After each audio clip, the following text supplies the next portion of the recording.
And we haven't had a single client call us once in 14 years and say that they were pissed off that their cash values kept rising every day. Even when dealing with a naysayer who says, you should really be upset about that. that should really frustrate you. What a horrible idea. The question is, what if I'm not insurable? This is a legally binding contract that I can put a contract on anybody that I have an insurable interest in. And I personally own policies on my wife and my 2 kids. So I don't necessarily have to be the body if I'm not able to get insured to implement and practice the concept.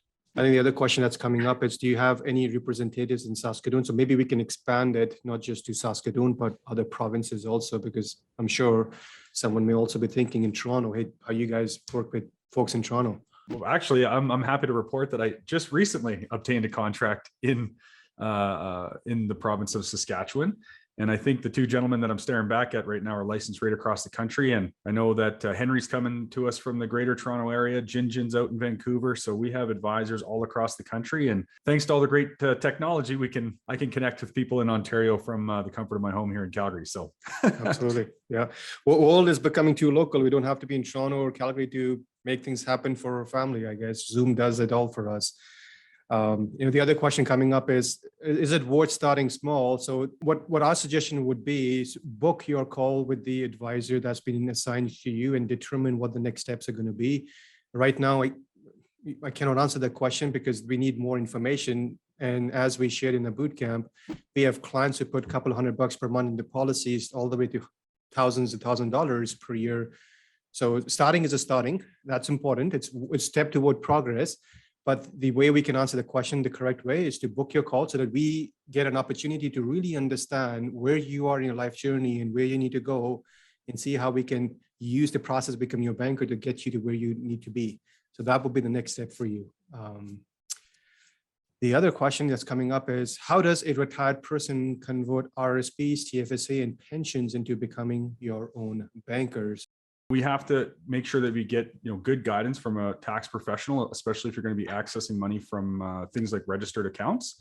But at the end of the day, you're going to be drawing money out of those accounts at some point, either as income or you're going to do something with that money. So obviously, just like what Sarbloh said, you want to get together with a good coach. We look at how you're structured financially, but we would implement a process where we could systematically access that money. I'm speaking specifically about the registered accounts, or I guess RSPs, because the TFSA is tax-free money, right? We can access that.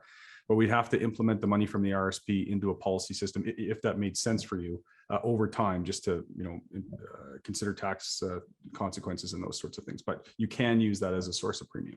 Yeah, and by doing it, you'll be moving your money from a forever tax instrument to a never tax instrument. But yeah, it has to be done strategically, and we may have to engage your accountant in those conversations. But to answer your question, it is possible. It's just another strategy that we have to see how it can be done in the most tax efficient way. So Jayson and Vern, perhaps you can speak a bit about whole life naysayers and how it is often preferable to challenge the status quo. So, well, I guess what I would say to that is, when you're speaking about any option that's out there, someone out there or some people out there will always think that it's a bad idea. And that's why it's important to investigate something for yourself so that you can reach conclusions based on facts and not based on innuendo or opinions, but based purely on facts. And those are the types of folks that we most love to work with, people who make decisions based on fact. And we supply all the facts, and then the onus is on you to decide what's best for you. But I will say that it's also important to know that one of the most frequently asked questions that we get is, hey, if this is so good, why isn't everybody doing it? Well, those who understand it are doing it. And there seems to be some notion out there that what everyone is doing just happens to be the best thing. Let me ask you this question. How many of you know somebody who knows how to use a computer better than you do? I do. And so the computer is there. It's a piece of equipment. Somebody knows how to use it better than you do. And we just happen to know how to utilize money better than you do. And we've shown you today how to go about doing that. And how many of you can think of a time, for example, Excel, Microsoft Excel for me, I can remember many times when somebody who knows how to use it better than me typed, showed me a shortcut. Hey, if you're trying to do this, why do you take 14 steps to do it? Here's a quick little formula. You put it in and boof. And I was like, oh my God, you've just saved me so much time. The tool was always there. Somebody just knows how to use it better. Dividend paying participating whole life insurance has been around longer than anyone who naysays about it has been alive. And so if they really believe it's such a bad thing, then why didn't it go by the wayside long before they came along on planet Earth? It's something that you need to ask yourself. If the wealthy are not sitting down and asking any of us to talk to them about RRSPs or mutual funds, and everyone else is going out and doing that, and the wealthy are saying, how much money can I put into these contracts? Because my first rule is not to lose money, and my second rule is never break rule number 1. So you got to ask yourself, what would you rather be doing? Would the majority do financially? Or what's been proven longer than the 3 of us guys have been alive combined to work extremely well? I know what we chose to do, and we haven't had a single client call us once in 14 years and say that they were pissed off that their cash values kept rising every day. Yeah. Even when dealing with a naysayer who says, you should really be upset about that. that should really frustrate you. What a horrible idea. That's awesome. To have guaranteed cash value accumulation, to have tax-free dollars that are sold to you at a discount, a deep discount, and that show up exactly when they're needed the most. Isn't that the definition of the best investment? One that returns the most when it's needed the most? Jayson, we got some folks from the US who have joined your boot camp, and they're asking, do you guys help people in the US? So and the answer is, we have great connections with the right people in the US. So please connect with us. We're happy to make the introduction, and you'll be in great hands.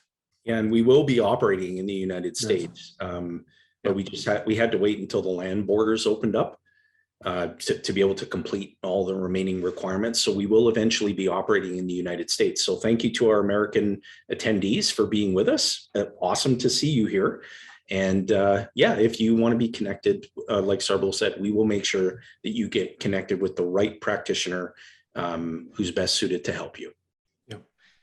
And there was a question regarding, hey, do you guys work with farmers? And I said, well, the process of becoming a banker when it comes to our team is not restricted to just one individual, one occupation, or one business.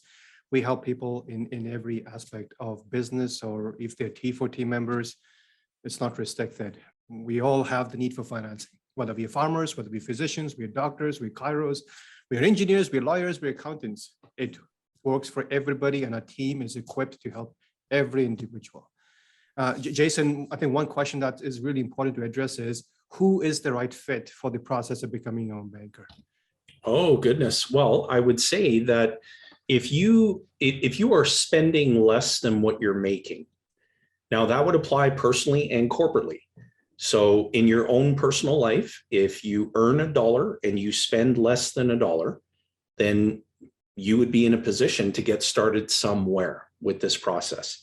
In your business, if your business earns $1 in gross revenue and the business spends less than $1, then your corporation is ready to start this process and to get underway. So that would be the simplest, I guess, way to look at that. Yeah, there was a good one earlier on that when you went through the Dylan example, Jayson, and it was just like, so if somebody is taking out money like that, so passive income, from a corporation, what are the things they need to be aware of? Well, firstly, they need to be aware of how to execute this properly. So there's 2 different tracks there. There's corporate borrowing, and then there's shareholder borrowing.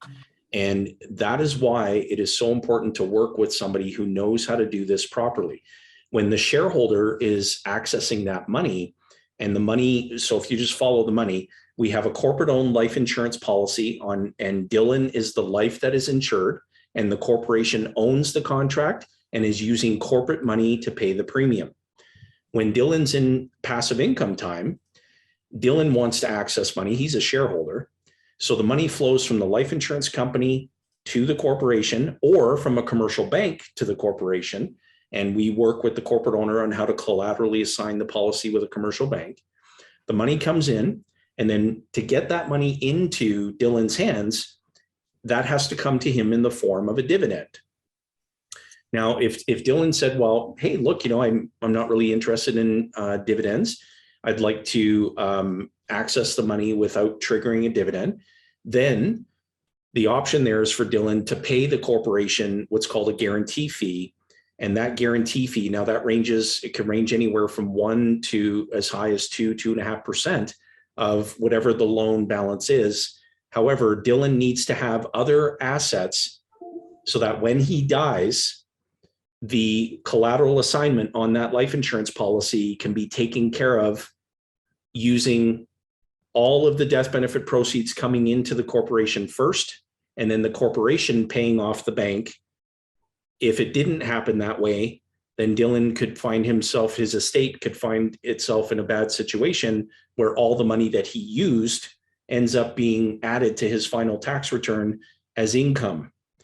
So obviously that would not be a situation that any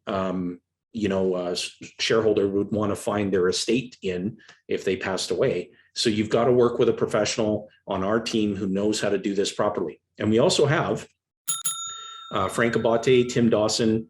So Frank's a chartered accountant. He's a trust and estate planner. He's a certified financial planner. Tim Dawson is a senior partner with MNP. And so these professionals work with our clients' accountants and make sure that everybody's on the same page and that we know exactly what we're doing and that we're doing it all within and abiding by current tax laws. And so that's an excellent question. He can either get the money in the form of a taxable dividend, or he can access the money and pay the corporation a shareholder guarantee fee, and he pays no tax on that while he's alive. And if structured properly, no taxable event when he dies either.